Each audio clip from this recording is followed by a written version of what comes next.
ನಮಸ್ತೆ, welcome back to my channel Sangeetha Sridhar blogs. ಎಲ್ಲರೂ ಹೇಗಿದ್ದೀರಾ? ಐ ಥಿಂಕ್ ಚೆನ್ನಾಗಿದ್ದೀರಾ ಅಂತ ಅಂದ್ಕೊಂಡಿದ್ದೀನಿ. ನನ್ನ ಚಾನಲ್ಗೆ ಸಬ್ಸ್ಕ್ರೈಬ್ ಮಾಡ್ತಿದ್ದರು ಪ್ಲೀಸ್ ಸಬ್ಸ್ಕ್ರೈಬ್ ಮಾಡಿಕೊಂಡು ವಿಡಿಯೋ ನೋಡಿ.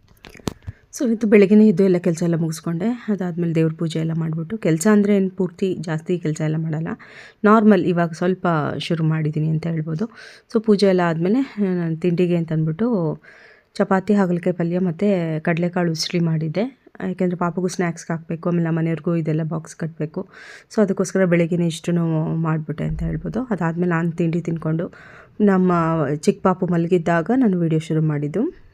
ಸೊ ಇವತ್ತು ಅತಿಥಿ ಉಪನ್ಯಾಸಕರ ಆಯ್ಕೆ ವಿಷಯವಾಗಿ 2026-27ನೇ ಸಾಲಿಂದು ಸೊ ಏನು ಅಲ್ಲಿ ಎಡಿಟ್ ಆಪ್ಷನ್ಗೆ ಬಿಟ್ಟಿದ್ರು, ಸೊ ಆ ಟೈಮ್ನ ಎಕ್ಸ್ಟೆಂಡ್ ಮಾಡಿರೋ ವಿಷಯ ಎಲ್ರಿಗೂ ಗೊತ್ತಿರೋದೇನೆ. ಸೊ ಇವಾಗ SC ST ಕ್ಯಾಟಗರಿಯವ್ರಿಗೂ ಕೂಡ ಅಲ್ಲಿ ಮೆನ್ಷನ್ ಮಾಡಬೇಕು ಅಥವಾ ಫಿಲ್ ಮಾಡಬೇಕು, ಆ ಒಂದು ಆಪ್ಷನ್ ಕೂಡ ಕೊಟ್ಟಿದ್ರು. ಸೊ ಇವಾಗ ನಿನ್ನೆಯಿಂದ OBC ಅವ್ರಿಗೂ ಕೂಡ ಕಂಟಿನ್ಯೂ ಮಾಡಿದ್ದಾರೆ. ಸೊ ಇವಾಗ ಎಲ್ಲರೂ ಕೂಡ ಮಾಡ್ಬೋದು.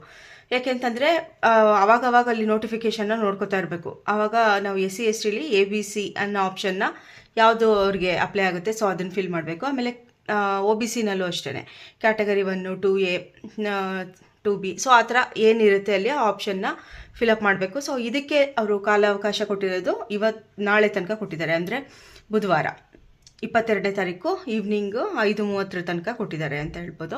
ಸೊ ಅಲ್ಲಿ ತನಕ ಯಾರ್ಯಾರೆಲ್ಲ ಹೊಸದಾಗಿ ಅಪ್ಲಿಕೇಶನ್ ಹಾಕಬೇಕು ಅವರು ಕೂಡ ಹಾಕ್ಬೋದು. ಆಲ್ರೆಡಿ ಎಡಿಟ್ ಮಾಡಿಬಿಟ್ಟಿದ್ದೀವಿ ಅಂತ ಸುಮ್ಮನೆ ಅಂತೂ ಇರಬೇಡಿ. ಮತ್ತೆ ನಾವು ಏನು ಮಾಡಬೇಕಾಗುತ್ತೆ ಅಂದರೆ ನಮ್ಮದು ಯಾವುದಿದೆ ಜಾತಿ ಅಥವಾ ಕ್ಯಾಟಗರಿ ಯಾವ್ದು ಬರುತ್ತೆ, ಸೊ ಅದನ್ನು ನಾವು ಫಿಲ್ ಮಾಡಲೇಬೇಕು. ಮತ್ತು ಎಷ್ಟೊಂದು ಜನ ಕ್ವೆಶನ್ ಕೇಳಿದರು, ಏನು ಎಲಿಜಿಬಿಲಿಟಿ ಇಲ್ಲದವರು ಹಾಕ್ಬೋದಾ ಅಂತ. ಎಲ್ಲರೂ ಅಪ್ಲೈ ಮಾಡೋದನ್ನ ಎಲ್ಲರೂ ಅಪ್ಲೈ ಮಾಡ್ಬೋದು. ಸೊ ಅದರಲ್ಲಿ ಅವ್ರು ಯಾವ ರೀತಿ ಕೌನ್ಸಿಲಿಂಗ್ನ ಅವರ ಒಂದು ಏನಿರುತ್ತೆ ರೂಲ್ಸ್ ಆ್ಯಂಡ್ ರೆಗ್ಯುಲೇಷನ್ಸು ಅದ್ರ ಪ್ರಕಾರ ತಗೋತಾರೆ. ಸೊ ನೆಕ್ಸ್ಟು ಇನ್ನೂ ಒಂದು ಆಪ್ಷನ್ನು ಕೂಡ ಕೊಟ್ಟಿದ್ದಾರೆ. ಸೊ ನೋಡಬೇಕು ಇವಾಗ ಯಾವ ರೀತಿ ಅವರು ಕೌನ್ಸಿಲಿಂಗ್ ಮಾಡ್ತಾರೆ, ಅವ್ರ ಡಿಸಿಷನ್ ಹೇಗಿರುತ್ತೆ, ಸೊ ಅದ್ರ ಮೇಲೆ ಡಿಪೆಂಡ್ಸ್ ಅಂತ. ಈಗ ಅಪ್ಲೈ ಮಾಡೋದನ್ನು ಎಲ್ಲರೂ ಕೂಡ ಮಾಡಿಬಿಡ್ಬೇಕು, ಎಲಿಜಿಬಲ್ಸ್ ಆ್ಯಂಡ್ ನಾನ್ ಎಲಿಜಿಬಲ್ಸ್ ಎಲ್ಲರೂ.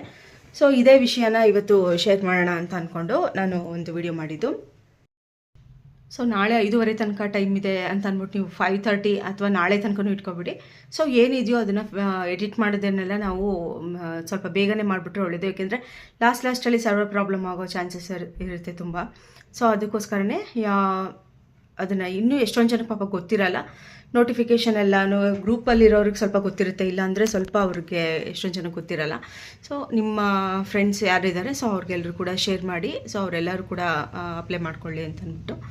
ಸೊ ಯಾರ್ಯಾರೆಲ್ಲರೂ ಇದಕ್ಕೆ ಅಂತ ಗೆಸ್ಟ್ ಫ್ಯಾಕಲ್ಟೀಸ್ಗೆ ಅಂತ ಬರ್ತಾ ಇದ್ದೀರಾ, ಸೊ ಆಲ್ ದ ಬೆಸ್ಟ್. ನೋಡೋಣ ಈ ಸರಿ ಯಾವ ರೀತಿ ಇರುತ್ತೆ ಪ್ರೊಸೀಜರು ಅಥವಾ ಹೆಂಗಿರುತ್ತೆ ಕೌನ್ಸಿಲಿಂಗ್ ಮೆಥಡು. ಏನೇ ಬಂದರೂ ಕೂಡ ಅದು ಕೆಲವು ವಿಷಯಗಳು ನೋಡಿ, ಅದನ್ನು ನಾವು ಮಿತಿ ಮೀರಿ ಹೋಗಿರೋದನ್ನ ನಾವು ಸರಿ ಮಾಡೋಕ್ಕೆ ಎಷ್ಟು ಟ್ರೈ ಮಾಡೋದು ನಮ್ಮ ಒಂದು ಕರ್ತವ್ಯ. ಬಟ್ ಅದನ್ನು ಮೀರಿದ್ದೇನು ಅಂತಂದರೆ ಏನು ನ್ಯಾಯ ಏನು ಬರುತ್ತೆ, ಕೋರ್ಟ್ ಏನು ತೀರ್ಮಾನ ಕೊಡುತ್ತೆ, ಸೊ ಅದ್ರ ಪ್ರಕಾರನೇ ನಾವು ಹೋಗಬೇಕಾಗುತ್ತೆ. ಸೊ ಅದಕ್ಕೇ ಎಷ್ಟೊಂದು ಜನ ಅದಕ್ಕೆ ಆಪೋಸ್ ಮಾಡೋರು ಇದ್ದಾರೆ ಅಥವಾ ಅದರ ಪರವಾಗಿರೋರು ಇದ್ದಾರೆ.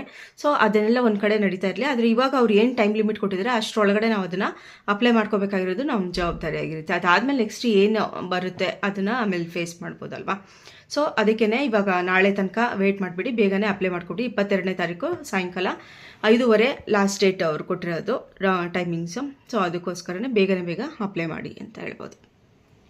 Thank you. ಹಾಗೆ ನನ್ನ ಚಾನಲ್ನ ಸಬ್ಸ್ಕ್ರೈಬ್ ಮಾಡಿ.